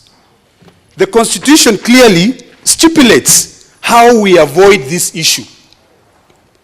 It says that the number of special seats, members necessary to ensure, it says that a county assembly consists of, B, the number of special seats members necessary to ensure that no more than 2/3 of the members of the assembly are of the same gender. Madam Speaker, the only way to resolve this issue of gender parity is not by recognizing that there is another body out there which is discussing the issue of gender parity. It is to bring in a constitutional amendment, amend the constitution and ensure that there is no one gender that will be able to be more superior than the others. Put it in the constitution. Why is it that when the framers of the constitution and the Kenyan constitution are being promulgated, saw it fit to ensure that at the county assemblies, we control this issue and we put sanity there? Madam Speaker, that is one thing that I feel that this report lacked.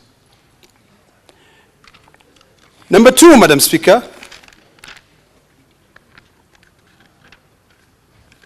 I want to keep on reminding us that we have been on this issue of the 2/3 gender rule for quite some time. We have invited the Supreme Court. The Supreme Court has pronounced itself. Now that we have an opportunity to dialogue, to agree, why not agree to entrench it into the Constitution? Madam Speaker, this report, and which I support, talks about entrenching the NGF fund into the Constitution. It talks about entrenching the CDF. It talks about the Senate Oversight. Why leave out the Ward Development Fund? Put it in the Constitution so that we stop all these back and forth about Ward Development Fund or what. Put it there. You have an opportunity to do that.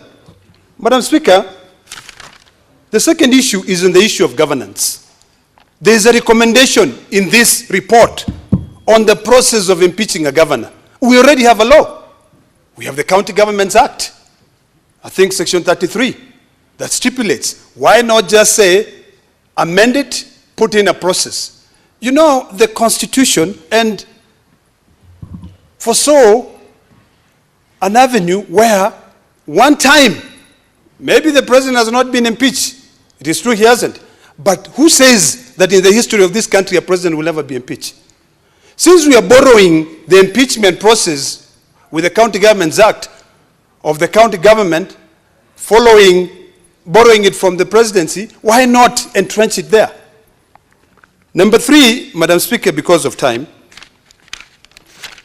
I want to talk about this issue of creating of an opposition leader. Madam Speaker, we have to be very clear. We also need to ensure that the Senate leadership office is entrenched in the Constitution. Currently, the Constitution only has the National Assembly leadership. Why not put the Senate leadership office? This report failed in discussing the legislative role of the Senate, which is something which has always been a beef. Madam Speaker, I want us, when we are amending the Constitution, when we are amending these legislative proposals, because there are about 10 of them, to be very clear that every single bill comes to the Senate except the Finance Act. And the Finance Act must be very clear because it's a money bill. We need to relook at Article 110, the entire Article 110, and especially elaborate further on Article 110(3). It is wrong for us to be here in this Senate, yet we are talking about today, we have 28 pieces of legislation which have been denied concurrence by the National Assembly. Then what exactly are we doing? We had members. I believe that's what we failed. The issue of the IEBC, Madam Speaker, as I wrap up because of the time. This report talks about the process of reconstituting the selection panel. I think it is imperative that we are very clear. There is no single sitting president who would ever want commissioners to be appointed way before an election. Every president would want the commissioners to be appointed just about when we are doing an election. Let us be clear. Let us remember that we as politicians will come and go, governments will come and go, this country, Kenya, will remain as a country. So whatever institution we set up for posterity, but not for our own selfish gains, Madam Speaker. The appointment process, Madam Speaker, has to be very clear in terms of ensuring that we protect the IEBC commissioners. As I wind up, Madam Speaker, I still want to reiterate on this issue of the gender rule. Your time is up. Thank you. Senator Mwende. Honorable Madam Speaker, for giving me this opportunity, I really want to echo the sentiments that have been expressed by my fellow senators in support of this very important document that has just come before us. Madam Speaker, this document is a culmination of the desire to have peace in this country. And I want to sincerely thank the team from both the sides, the ruling party and the opposition, which took their very precious time to come up with a document that has really captured quite a number of pertinent issues that are supposed to bring peace in this country as intended. Madam Speaker, this document, I've just looked at it. It has provided some clarity.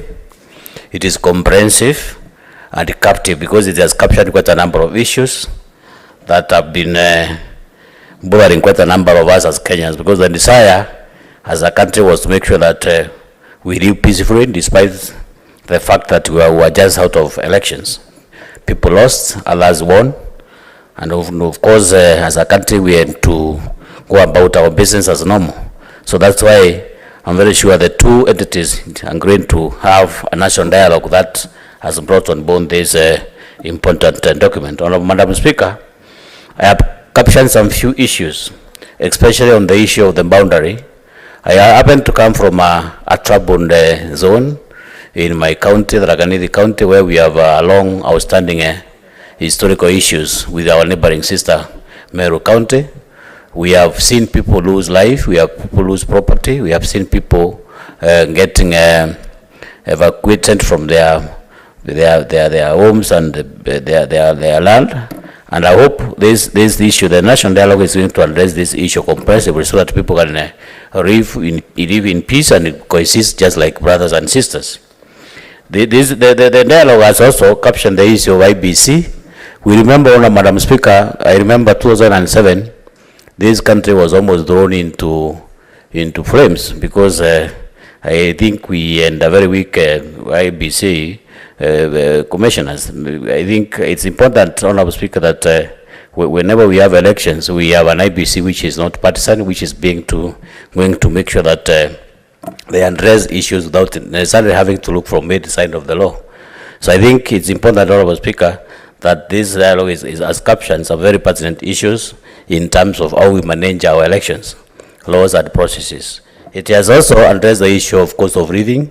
You know, Madam Speaker, we all agree that we are going through economic hard times, and I'm happy that quite a number of issues have been addressed in this article, in this document, and I can confess that now that the shilling is gaining some strength, and I hope in the next few weeks and the next few months, we tend to bring those recommendations that are brought on this document. I think Kenyans are going to get themselves living comfortably, because now people are getting trouble in paying services, their loans, paying their school fees and so forth. So for the interest of time, Madam Speaker, I wish to comfortably support this document, and I hope this country is going to live just as sisters and brothers. I strongly support. Senator Osotsi.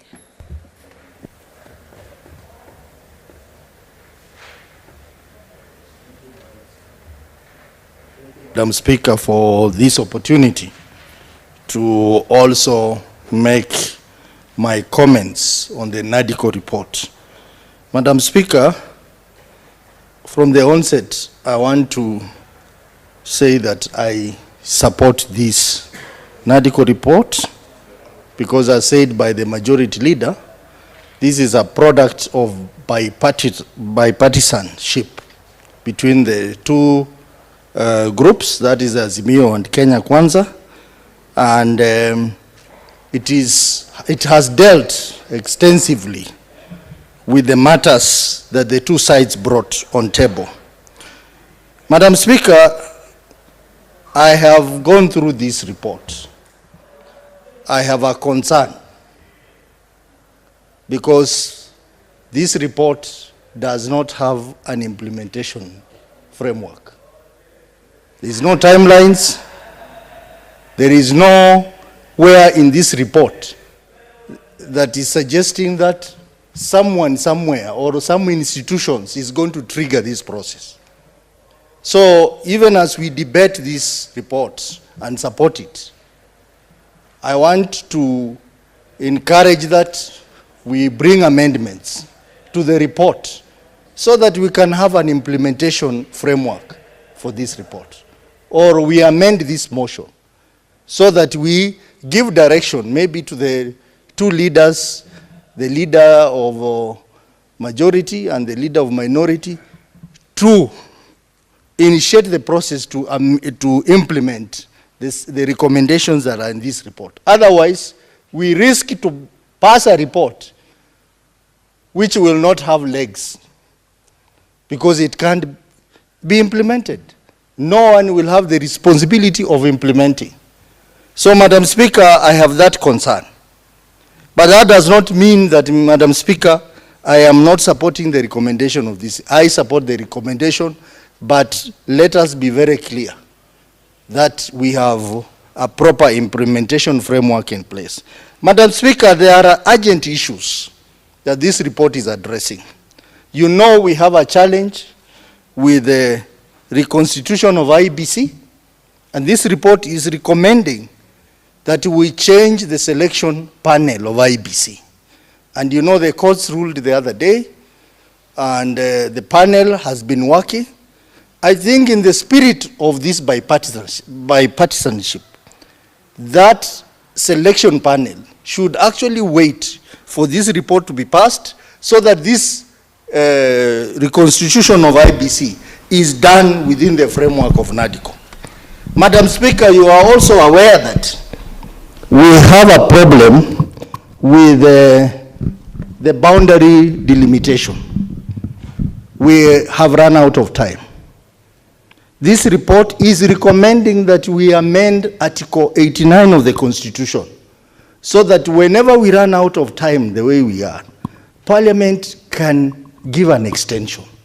Madam Speaker, this is a very important recommendation, and that's why I'm saying this report is good, but let us have implementation framework so that some of these very urgent things can be picked up and be done very quickly. Madam Speaker, on the issue of audit of presidential election, the report acknowledges that there is need to audit the election, and this process to be coordinated by 6 experts, a panel of 6 experts. Madam Speaker, I fully support this. But again, the report is short on implementation. Who is going to trigger what? Who is going to do the appointment of this panel of experts? So I think those are gray areas we need to look at. On the issue of checks and balances, the report talks about the issue of court orders. Madam Speaker, we have seen lately, court orders are not being obeyed. In the spirit of this bipartisanship contained in this report, I think it's important for both sides of the political divide, and most importantly, those in power, to ensure that court orders are obeyed, as clearly stated in this NADICO report. Madam Speaker, there are issues of bicameral relationship. We have been having problems between the Senate and National Assembly. This report proposes how that can be done. Madam Speaker, we must acknowledge that to implement some provision of this report, we will have to do constitutional amendments. For you to entrench the offices that have been suggested here, the office of the Prime Minister, the office of the Leader of Opposition, and 2 deputy leaders of opposition, we will need to do constitutional amendment. That has also to be given an implementation framework. Coming to the issue of cost of living, Madam Speaker, the position of the Azimio coalition is very clear on what they wanted. But unfortunately, the Kenya Kwanza requested that that assignment be left to them. And therefore, Kenyans, we are waiting to see that the cost of living be reduced. The issue of counties, the proposals are very good. Increase in shareable revenue to 20%, issues of finalizing the transfer of functions to counties, the issue of ensuring that regional development authorities we have representation of counties. I think that's very progressive for us as a Senate, and it's something good to support. Madam Speaker, there are issues to do with the retirement of the Auditor General. Madam Speaker, this is a serious issue, that the Auditor General is not included in the Retirement Act. And yet, this is a very important office in this country. I also support the proposal to increase the term of office for Senate to 7 years. I think that is something that we need to think about, because in other jurisdictions, that is what happens. So Kenya, we are not an island. We can also have that arrangement. And of course, staggering the elections, so that you don't do 6 elections in one day. You can stagger it for several days. The issue of cash transfer to the older people, Madam Speaker, there is a recommendation that we need to enhance it, maybe from 2,000 and maybe to 10,000, so that the older people do not continue suffering the way they are suffering. And of course, the money should be paid promptly. Madam Speaker, there are so many exciting recommendations in this report, including that election laws must be enacted at least 18 months before election. That's very progressive. The issue of increasing the period for lodging and determination of election petition at the Supreme Court from 14 days to 21 days is very progressive. But, Madam Speaker, as I said earlier, the biggest challenge we are having, even as we debate this report, is to find out how we are going to implement this report as a parliament. Because it is going to be a waste of taxpayers' money for such a wonderful report that is going to unite this country to be passed by this House, and then we are not sure who will do what. Which committee will do it? So I want to suggest, and this request is to the majority leader and minority leader of the 2 houses, to incorporate amendments that are going to define the implementation framework for this report. And I'm sure if this report is implemented, Madam Speaker, then we will be on the right track as a country. We want a country where we respect each other, a country where we respect the opposition and we also respect those in power, and we move together as one country, and a country where the spirit of NADICO, it is going to be seen in our actions. Because as someone said, right now political parties are suffering. They are not getting their allocations. So when we talk about strengthening political parties in this report, and presently doing the opposite, Mr. Speaker, that is not a good spirit. When we talk about ensuring that court orders are obeyed, but in this report, outside this report, we are doing the opposite. We are openly defying court orders. Madam Speaker, I support this NADICO report. Thank you, Senator. Honorable Senators, it is now 6:30 p.m., time to adjourn the Senate. The Senate therefore stands adjourned until tomorrow, Wednesday, 21st February 2024 at 9:30 a.m. and the debate on this report will resume then. Thank you.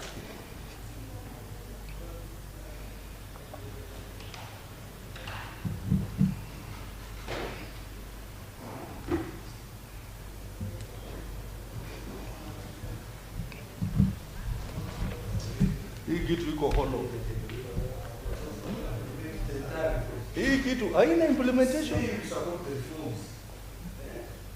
Haina implementation. Hakuna.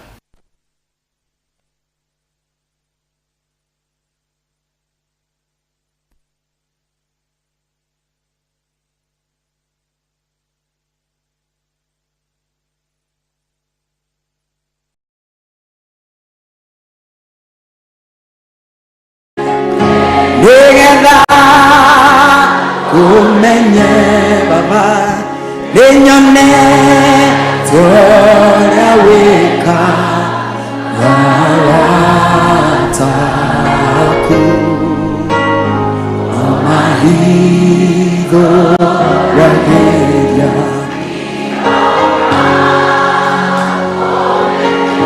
ona jawasha osiode naciodi